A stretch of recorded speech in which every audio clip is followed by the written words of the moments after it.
think guys have to understand their bodies. They got to let me know their bodies. I think that's important. But again, health is the most important thing. But at no time, Eric, are we sacrificing wins. Our whole jobs here are to win games. The guys going out on the floor have a job to do, and that's the bottom line. But again, you know, you've got to make sure if guys sore at this time of year, they've got to have rest or maybe cut back their minutes in those situations. Is it hard for you, let alone for the player, to potentially try to rest a bit during the game, i.e. like reduce minutes versus just simply having a night off? Right, yeah, that's the hard part is, you know, is understanding a guy's when they need a total game off, you know, versus cutting minutes back. That's a fine line. And, you know, again, like Kyle's elbow was hurt, so why trot him out there when his elbow was hurt? Patrick's ankle was hurt, so why trot him out there when his ankle was hurt? Probably could have played through it if it's a playoff game or important game. But, again, in those situations, you use, you know, caution. You're more cautious in those situations than you would be in normal times. You see, I mean, you rest Kyle twice now, or well, not rest, one rest and then one for an injury. Do you see the impact? Like, what is it more on DeMar than it would be vice versa? Like, if you took Kyle out than if you took DeMar? Yeah, because Kyle is it's a little bit of both. You know, DeMar is the guy. You know, everybody has to step up when you lose a guy, when you're starters. If we lose DeMar, everybody has to step up. When you lose Kyle, everybody has to step up. You know, but again, I think it's tougher in Kyle's position because he's your point guard. He's your starting point guard. He's a guy, also one of our best three-point shooters. And last night, our offense was our issue.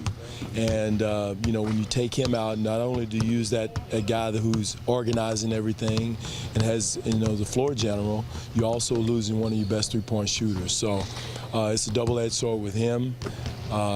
But again, you know, everybody else has to step up and do what they do, whether it's attacking the rim, moving the basketball, or definitely on the defensive end. Is it easier for the opponent to load up on DeMar than it is to load up on Kyle because he's a little more? Yeah, it is, no question, because Kyle can create a little bit more one-on-one. He's more of a three-point shooter, so it's a little bit more difficult. It's easier for him to load up on DeMar. And then, too, last night we were in a situation where Pat's not there. Now you got, you know, JT and Biz out there, or JT and JV or whoever it is, and now the floor is even more tight. So it's those situations that, you know, that's why our team has to have all the pieces to make it fit. And it's subtle, but it's huge.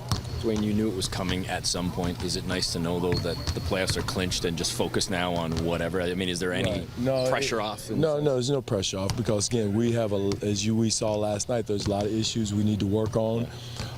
Need to get JV integrated back. He's been out a week.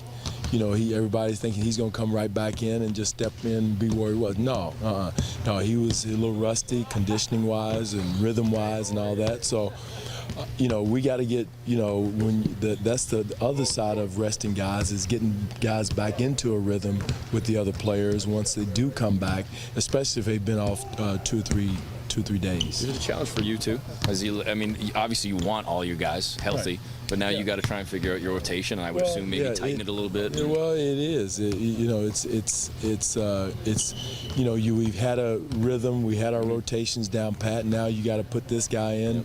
You got to put a younger guy in who's not used to being out there and not being in that position. So you're fitting those pieces in there. It's not difficult, but it's putting those guys in a situation where they have to go a step up.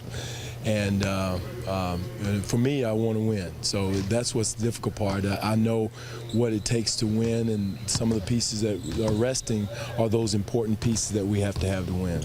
When you alluded to it a bit, the fact that, you know, there are some positive guys get extra minutes, extra opportunities that you might have to call on in a pinch. So from that perspective, what are you seeing? Well, again, that's the positive of it. You know, the positive of it, you're doing that at the maybe expense of winning sometimes because those guys haven't been there before, but they do have to have that experience, those minutes to get used to being there in those crucial situations.